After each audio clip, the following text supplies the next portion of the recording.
As a child, I suffered quite a bit of emotional and physical abuse at home. I was always in and out of children's care, which, to be honest, I really quite enjoyed because it was a bit of normality for me. And when I was at home, because there was quite a few of us, we didn't have much food. So I would often go along to the local Sunday school, Zion Mission it used to be called. We used to get fed there. To be honest, I didn't go to the Sunday school to listen to the stories and to get involved. It was just, I went there because it was being fed.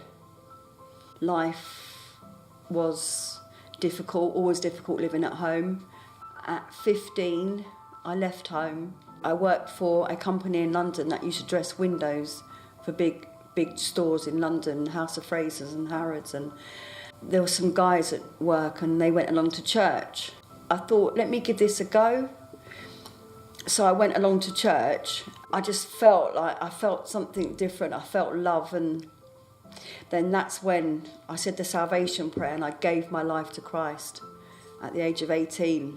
And I can't say from that age life has been great, because from then I chose a path of addiction. I was a heroin addict for 19 years, a crack addict for 21 years. That period of my life, I was in and out of prisons. I even used to be a prostitute. Basically, my day would be, I'd wake up in the morning, I'd drink 80 mils of methadone, then I'd have to go out and get a bag of heroin. About 4 o'clock, I'd go out and I'd prostitute until maybe 5 in the morning. The last 11 years of my addiction, I was involved with a guy, and it was very, very codependent and very, very violent. I'd often pray to God then, look, please God, I don't want to die. I don't want to die. I'd be severely beaten, raped by this guy. You know, I want to be here for my son. I remember praying to God, and this is after a really bad beating from my partner, and I remember praying, look, God, please, I'm going to die. You need to sort this out. You need to get me out of this. I don't want this life. A week or two later, I went into the drug agency where I got my methadone script from, and they said to me, would you like to go and do treatment? They explained it would be I'd go and do a detox and then I'd go on to rehab. I tried many, many detoxes in the past, and none of these detoxes ever worked, and I was always still out there smoking drugs, and then it had this big multimedia agency about me. It had the police, the probation, the domestic violence worker, team of volunteers that came out, looked after us prostitutes on the street. I was like, it wasn't an option anymore. I was going to be sent to treatment. And I'd done 3 weeks in a detox centre down here. And I came back to London, and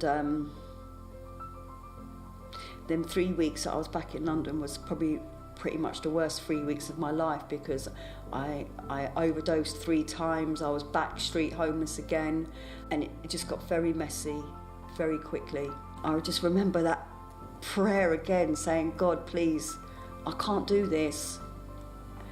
And then 3 weeks later, the local agency and social services gave me a call and said, you can go back to treatment. We got the funding back and you can come back to treatment. And so the next day, I got my little bag and I came down to Plymouth.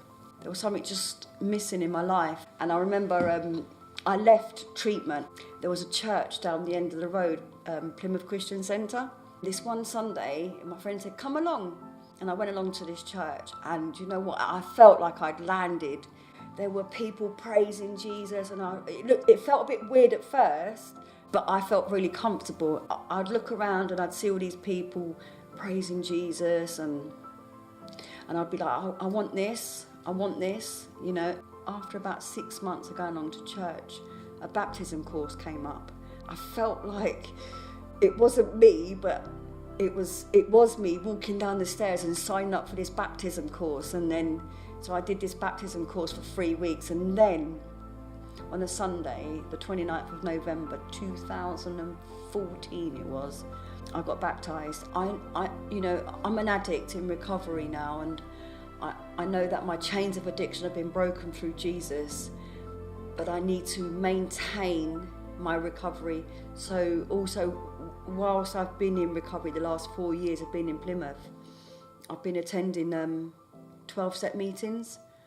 My fellowship's Narcotics Anonymous, and you know, in the 12 steps it mentions the word God 3 times, and I know for me that God has put me in places or in situations where it's from Him. I was starting to feel lost, and for an addict of my variety to feel a bit lost and to not have a purpose, it could get worrying. And I remember praying to God. I said, God, how can I serve you? It was really weird. This opportunity of a job came up, and I went for the job interview and I got it. And I got a text, and it was from Laura from Chicano, and it said, we've got an opportunity of 3 months' work as a support worker down at the local mission. Are you interested? And I thought, yes, I am. I am interested. Where I was street homeless, as a prostitute, drug addict, active drug addict in London, like my life's turned around, and you know, now I work in a local homeless drop-in centre. I attend meetings, I try to help others, I don't use drugs. Yeah, I know this is God's will. If I'm left to my own devices, all of that stuff that I've spoke about, I will go out and do. But God says, no, you're not doing that. I want you to do this. He's turned the mess of my life into my message today. I've had a lot of emotional rock bottoms. Like my mum died, my partner was murdered in 2016, and I just know my relationship with God is growing. People say to me, why are you happy? Well, I've got God. Why are you so content? I've got God. The last 4 years of what God's done for me, like, and just literally, He's turned my life around.